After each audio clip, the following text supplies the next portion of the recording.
issues of cost of living due to the international factors such as Russia's invasion of Ukraine.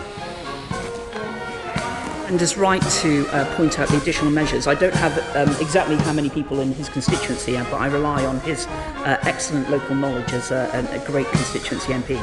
But absolutely, these are additional measures to what he has already outlined. Madam Deputy Speaker, the bill will deliver one-off additional payments responding to the challenges faced by people in every part of our country over the coming months. Now, I do want to thank the usual channels and the House more broadly for agreeing that this bill can make its necessary progress today, and I'm very grateful for it. Its provisions are intentionally straightforward and will enable a straightforward approach for payments. No complicated forms, no bureaucracy, nobody having to make an additional claim, with payments automatically going into people's bank accounts. The actions from this bill will boost the budgets of millions of stretched families in every part of the United Kingdom, helping them through the cost of living challenge, and I commend it to the House. The question is that the bill be now read a second time. Shadow Secretary of State Jonathan Ashworth. Grateful, Madam Deputy Speaker, and let me begin by being clear with the Secretary of State. We do not intend to divide the House. We understand that the government needs to put in place the architecture to make these arrangements swiftly, but nonetheless we do want to put a number of points on record and hope that the Minister, in responding to second reading and throughout the proceedings of today, that we can get some further clarity on a number of issues, because like many members, the message I am hearing up and down the country couldn't be clearer. These are the toughest times anyone can remember for many of our constituents. More than a decade of underwhelming economic growth has meant that today we have the cost of living skyrocketing, pay packets failing to keep pace with inflation. By next April, wages will be worth £2,000 less in real terms than 2020. Real pay in the UK falling at the fastest rate for 20 years, leaving household finances stretched to breaking point. Prices are up in the shops, petrol through the roof, energy bills sky high, and the price cap lifting later this year means that energy bills will go further. Families everywhere are saying enough is enough, and it should be no surprise that the statistics today show a 12% increase in those facing council tax arrears. Now, the Secretary of State in her speech, I thought, took great care to explain why she's taking action to help those in need now, and it is as welcome in as far as it went. But I think the House has to understand that the future we are facing is bleak. Cornwall Insight, the energy market experts, is warning that the energy cap could rise by a further £1,000 this October. We've been seeing inflation at 9.1% today, with worse inflation on the way. The cost of living will rise rapidly further. Pensioners will see the values of their pensions and savings attacked by inflation. Working families will be left desperate to protect the value of their wages from the ravages from inflation. And the edict of ministers is to tell them to take a pay cut. Now, the hope of ministers is that interest rates and tax increases dampens demand in the economy and thereby will slow economic output. But pain today and pain tomorrow is therefore the policy of ministers to get inflation under control, even though the Office of Budget Responsibility warned following the spring statement that we're heading for the biggest fall in living standards since the 1950s, with more children set to be pushed into absolute poverty. We were clear on this side of the House that taking no action following the spring statement would have amounted to the willful impoverishment of many of our constituents, a price that we never believe is well worth paying, which is why we did propose a windfall tax on the North Sea gas and oil producers to help families and pensioners, and we are pleased that the government finally listened to our representations after some months. So we recognise that extra support the government is allocating today, but in reality the legislation, as important though it is a short-term sticking plaster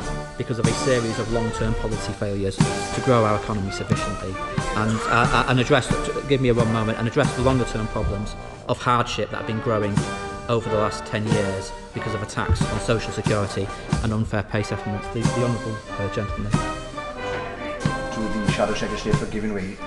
Does he agree with me that missing in the bill is any support for our unpaid carers? And does he share my hope that the government will bring forward proposals to help that group of people in the near future?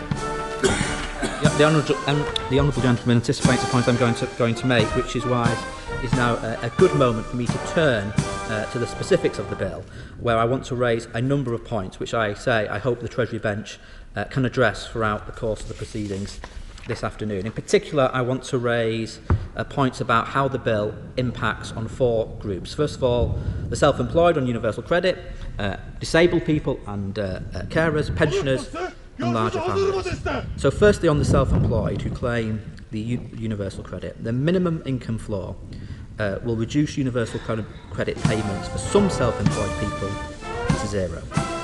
So could the Minister clarify in responding to the debate whether self-employed universal credit claimants whose UC payments are 0 purely because of the minimum income floor will be entitled to these cost of living payments? Secondly, on how this impacts disabled people, the disability charity Sense is one today of the increasing numbers of disabled people pushed into debt as a result of the rising cost of living. The Treasury bench must surely understand that many disabled people have needs which make heating and electricity to power equipment particularly central to their well-being, so that economising on energy can bring severe hardship. Now, as my honourable friend from Battersea raised a few moments ago, disabled people on non-means tested benefits will get £150 as a minimum. Indeed, those on means tested benefit will get £650. But ministers, and I appreciate the Secretary of State says this is a responsibility for the Business Secretary, but ministers did recently change the rules on the Warm Homes Discount Scheme so that 290,000 people on DLA, PIP and AA are no longer eligible. So for people on PIP, this means the government are giving £150 to them after it was taken off them through the changes to the Warm Homes Discount Scheme. This is robbing Peter to pay Paul. It suggests one hand of government doesn't know what the other hand of government is doing. How can this be justified? Of course. Can I thank my honourable friend? He's making an excellent point and probably articulated it even better than I did. But does he also agree with me, though? The whole premise of DLA, PIP and attendance allowance are to help meet some of those extra costs faced by disabled people. So the fact that the government or the minister has cited that it's a different department, it's Bayes, nonetheless, she must acknowledge the purpose of these benefits. And so actually taking one payment and giving it back with another is actually going to leave nearly 300,000 disabled people worse off. Is absolutely right, and I can assure you she speaks with an eloquence on these matters that I rarely muster. So, and I thought she put her point powerfully, because even though many disabled people have been given an additional £150, for many of them this will not cover the additional cost of inflation when applied to disability-related benefits. For example, those on universal credit, the supplement for someone unable to work or engage in work-related activity rose by around £240 a year less than if it had been under CPI uprated. And in addition, someone receiving the daily living components of PIP is worse off by £185 on the standard rate and £274 on the enhanced rate as a result of the sub-inflation upratings later this year. It's one of the reasons why many people out there are particularly concerned that the Secretary of State, and I understand that in legislation she has to review these matters, but is particularly concerned that the government may well resile from their commitment to inflation increase benefits and pensions this September.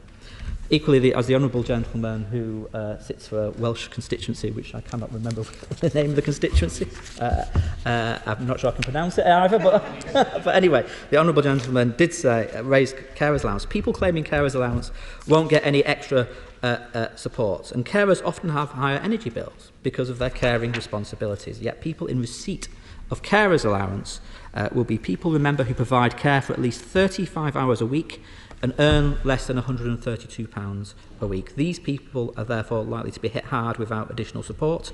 So why were carers left out of this package? Thirdly, Madam Deputy Speaker, I want to talk about pensioners. We have 2 million pensioners in poverty